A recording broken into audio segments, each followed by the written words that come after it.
இந்த ஒரு சத்தம் கேட்குது அப்படின்னா ஒரு குடும்பமே ஒரு வேட்டைக்கு தயாராகிக்கிட்டு இருக்குன்னு அர்த்தம். அதுதான் ஓநாய் குடும்பம். ஓநாய்கள் ஒரு ஒழுங்குபடுத்தப்பட்ட சமூக அமைப்போட வாழக்கூடியது.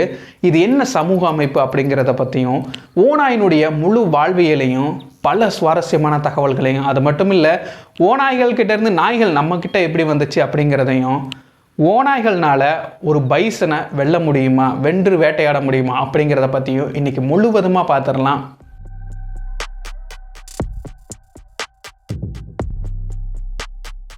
இந்த உலகத்தில் 3 வகையான ஓநாய் இனங்கள் இருக்குது. அதுக்கு கீழே கிட்டத்தட்ட ஒரு 38 வகையான சிற்றினங்கள் இருக்குது. இந்த ஓநாயினுடைய வாழ்வியலை குட்டியிலேருந்து பார்க்கலாம். ஒரு ஆண் ஓநாய், ஒரு பெண் ஓநாய் ரெண்டுமே இணை சேர்ந்த பின்னாடி கிட்டத்தட்ட 2லேருந்து 6 குட்டிகள் வரைக்குமே போடும். இந்த குட்டிகள் பிறக்கும் பொழுது கண்கள் தெரியாத நிலையில் தாயினுடைய முழுக்க அந்த பாதுகாப்பில் தான் வாழ்க்கையை ஆரம்பிக்கும். 2 வாரம் கழிச்சு தான் மெல்ல மெல்ல கண்கள் தெரிய ஆரம்பிக்கும். அது வரைக்கும் பால் குடிச்சிட்டு தான் இருக்கும். அதுக்கப்புறம் 3லேருந்து 4 வாரங்களில் பால் கூட சேர்த்து இறைச்சியும் கொஞ்சம் கொஞ்சமாக சாப்பிட ஆரம்பிக்கும். இந்த குட்டியை பாதுகாக்கிறது தாய் மட்டும்தானா அப்படின்னா அது அப்படி இல்லை. ஒரு குழுவே சேர்ந்து பாதுகாக்கும். ஒரு ஓநாய்கள் எப்போதுமே சமூகமாக வாழக்கூடியது. ஒரு குழு அப்படின்னு எடுத்துக்கிட்டோம்னா அதில் ஒரே ஒரு இனப்பெருக்க ஜோடி தான் இருக்கும். அது தாய் தந்தை ஓநாய்கள். அதுதான் ஆல்ஃபா ஃபீமேல், ஆல்ஃபா மேல் ரெண்டுமே அவங்க சொல்கிறது தான் சட்டம். அவங்களுக்கு கீழே தான் மிச்சம் எல்லாருமே வாழ்வாங்க. சரி, இந்த தாய் தந்தை ஓநாய்களோட குட்டிகள் அதுவும் வளர்ந்து அதுவும் தாய் தந்தையோடைய தான் இருக்கும்.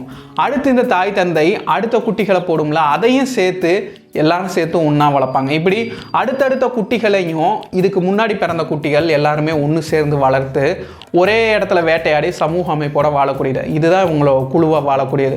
இதை நம்ம 7 சிஸ்டர் பேர்ட், அதாவது வெண்தலை சிலம்பன், தவிட்டு குருவிகளை நம்ம இதே மாதிரி தான் சமூக அமைப்போட பார்த்துருப்போம். நீங்கள் விருப்பப்பட்டீங்கன்னா காணொளி உள்ளே இருக்குது, போய் பாருங்கள். வெண்தலை சிலம்பன் அதனுடைய வாழ்வியலும் இதனுடைய சமூக அமைப்பும் ரெண்டுமே ஒரே மாதிரி தான் இருக்கும். சரி, இப்போ நம்ம ஓநாய்களுக்கு வருவோம். குட்டி ஓநாய்களுக்கு மெல்ல மெல்ல இறைச்சி ஊட்ட ஆரம்பிக்கும்னு சொன்னேன்ல. இறைச்சியை எடுத்துகிட்டு வந்து வேட்டையாடிட்டு வந்து அதை அப்படியே கொடுத்துடாது.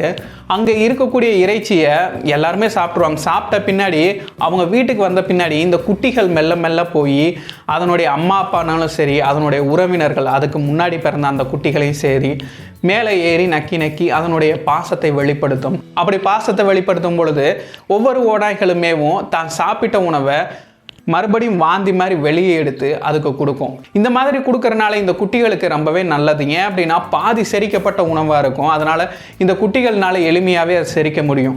இந்த மாதிரி தான் சாப்பிட்ட உணவை எடுத்துகிட்டு வந்து எல்லா ஓநாய்களுமே கொடுக்கும். அதே மாதிரி குட்டியை பாதுகாக்கிறதுலையுமே எல்லா ஓநாய்களுமே சேர்ந்து பாதுகாக்கும். அடுத்த சில வாரங்களில் விழுங்கிய உணவை கொடுக்காது, நேரடியாகவே வேட்டையாடிய உணவை சிறு சிறு துண்டுகளாக எடுத்துகிட்டு வந்து கொடுக்க ஆரம்பிக்கும். அடுத்த கொஞ்ச நாள்லேயும் வேட்டைக்கு கூட்டு போக பழக்க ஆரம்பிக்கும். ஆனால் அந்த குட்டியானது இந்த தாய் தந்தை இந்த குழுவினோடையே சேர்ந்து வர ஆரம்பிக்கும். ஆனால் வேடிக்கை மட்டும்தான் பார்க்கும். தாய் தந்தை எங்கெல்லாம் போகிறாங்க பின்னாடியே போயிட்டு அது எல்லாத்தையுமே கற்றுக்க ஆரம்பிக்கும்.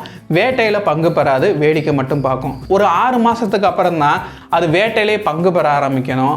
அதுவும் சின்ன சின்ன உயிர்களான அந்த முயல்கள், சின்ன சின்ன மான்கள் இதுகளை வேட்டையாட ஆரம்பிக்கும். அதுக்கப்புறம் தான் பெரிய வேட்டைக்கு போகிறதுக்கு கிட்டத்தட்ட 1 வருஷம் கிட்ட ஆயிரும். 1 வருஷத்துக்கு அப்புறம் தான் இது எல்லா ஓநாய்கள் அளவுக்குமே பெருசாக வளர்ந்துருக்கும்.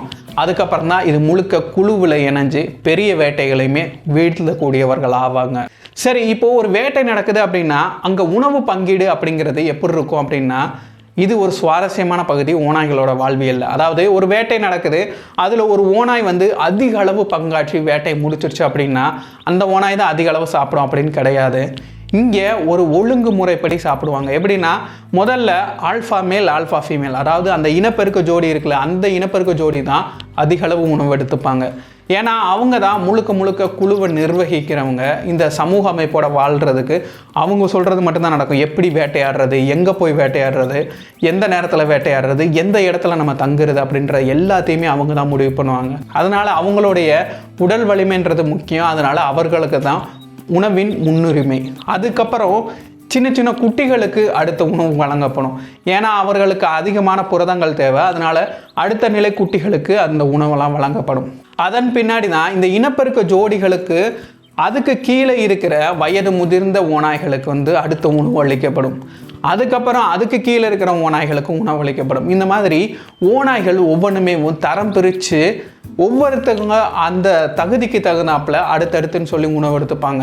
இதில் கீழே இருக்கக்கூடிய கீழ் தகுதியில் இருக்கக்கூடியவங்களுக்கு ஒரு சில நேரங்களில் உணவே கூட இல்லாமல் இருக்கும். 2 வயசுக்கு மேலே தான் ஆண் ஓநாயினாலும் சரி பெண் ஓநாயினாலும் சரி பாலியல் முதிர்ச்சி அடையும். பாலியல் முதிர்ச்சி அடைஞ்சிருச்சு அப்படின்னா அதனுடைய குழுவை விட்டு தனியாக பிரிஞ்சு போக ஆரம்பிக்கும்.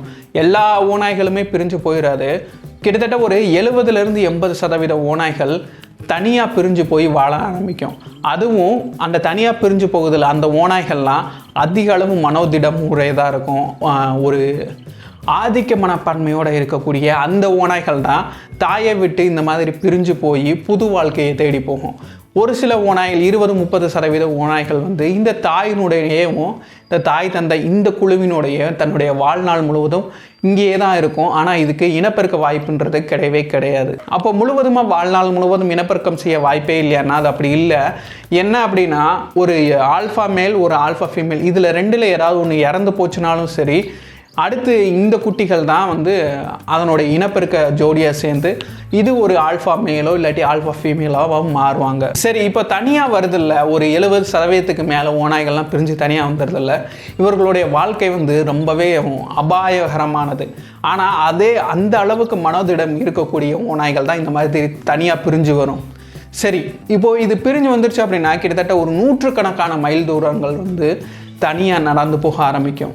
அந்த இடத்த விட்டே போய் இதே மாதிரி வேறு கூட்டத்தில் இருந்து பிரிஞ்சு வந்த அதே மாதிரி பாலியல் முதிர்ச்சி அடைஞ்சு பிரிஞ்சு வந்த அந்த ஓநாய்களோட 2 பேருமே ஒன்று சேர்ந்து இணை சேர்ந்து அவர்கள் ஒரு குழுவை தொடங்குவார்கள்.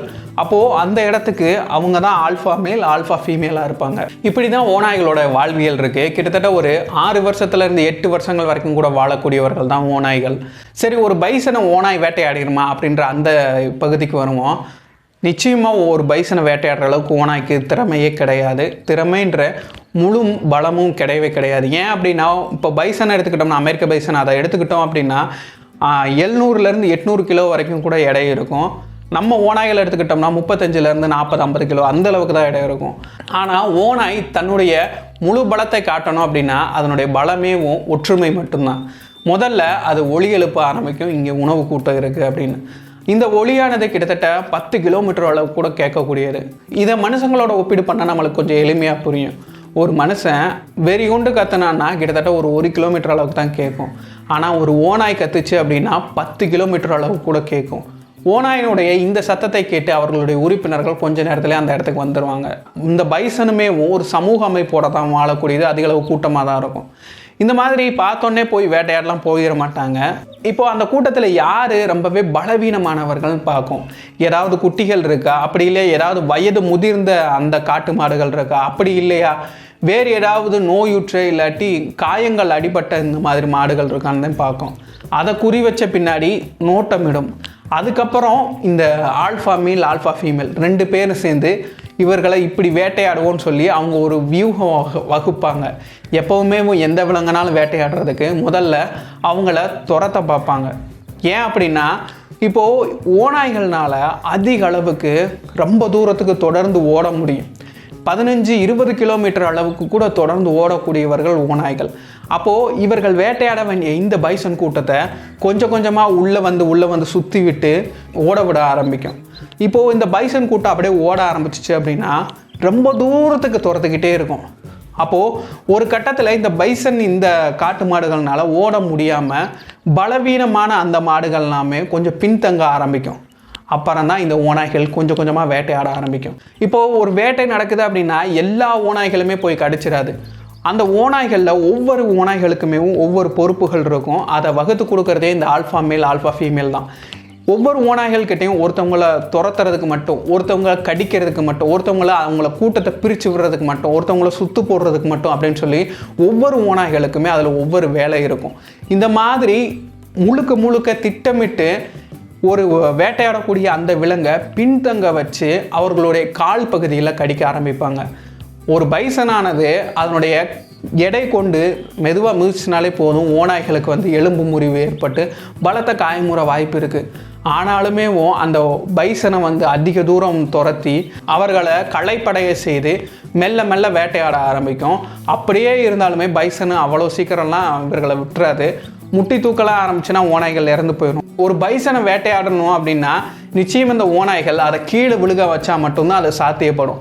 பைசன் நின்றுட்டு இருக்கும்போது இந்த ஓநாய்கள்னால ஒன்றுமே செய்ய முடியாது. அப்போ கீழே விழுக வைக்கிறதுக்கு இந்த காலை கடிச்சு வைக்கிறது, இந்த மாதிரி பல வேலைகளை செஞ்சு தான் அது கீழே விழுந்துருச்சு அப்படின்னா இது வேட்டையாட இது முழுமை பெறும். அதுக்கு முன்னாடி அது முழுமை பெற வாய்ப்பே இல்லை.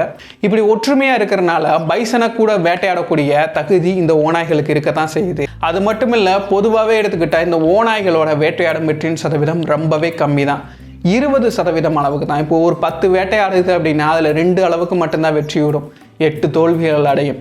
சரி, ஓநாய்கள் கிட்ட இருந்து நாய்கள் எப்படி மனுஷங்க கிட்ட வந்துச்சு அப்படின்னு சொல்லி அந்த விஷயத்துக்கு வருவோம். முதல்ல நாய்கள்னு ஒன்று கிடையவே கிடையாது. ஓநாய்கள் தான் மனுஷங்களோட பழகி நாய்கள் அப்படின்னு சொல்லி ஒரு சிற்றினமாக மாறுச்சு. இது எப்படி அப்படின்னா 20,000-30,000 வருடங்களுக்கு முன்னாடி அங்கே இருக்கக்கூடிய மனிதர்கள் வேட்டையாடிட்டு அதனோட எஞ்சிய பொருட்களை, எலும்பு, அது தோல், இது எல்லாத்தையுமே தூக்கி வீச ஆரம்பித்தாங்க. உணவு இல்லாத காலகட்டங்களில் ஓநாய்கள் இந்த மனுஷங்கள் இந்த மாதிரி தூக்கி வீசுறதை பார்த்து மெல்ல மெல்ல அதை சாப்பிட ஆரம்பித்தது. அடுத்து மனிதர்கள்கிட்டவேவும் தூரமாக இருந்தேவும் அதிக அளவு உணவு கிடைக்குதுன்னு சொல்லி மெல்ல மெல்ல மனிதர்களை நெருங்க ஆரம்பித்தது. அப்புறம் மனிதர்களுமே இந்த ஓநாய்கள் அதிக அளவு கோபமுடையதாக இல்லை அப்படின்னு சொல்லிட்டு மனிதர்களும் இதுக்கு மெல்ல மெல்ல உணவு கொடுத்து பழக்கப்படுத்த ஆரம்பித்தாங்க. இப்படி தான் இதனுடைய ஆரம்ப புள்ளியாக இருக்குதுன்னு சொல்லி ஆராய்ச்சிகள் சொல்லுது. அப்புறம் இந்த ஓநாய்கள் தான் மெல்ல மெல்ல மனிதர்களுடைய சேர்ந்து வாழக்கூடிய இந்த தகவமைப்போட மெல்ல மெல்ல பரிணாமம் அடைஞ்சு நாயின்னு சொல்லி நம்மளுக்கு மிகப்பெரிய ஒரு நண்பன் கிடைக்க ஆரம்பித்தான்.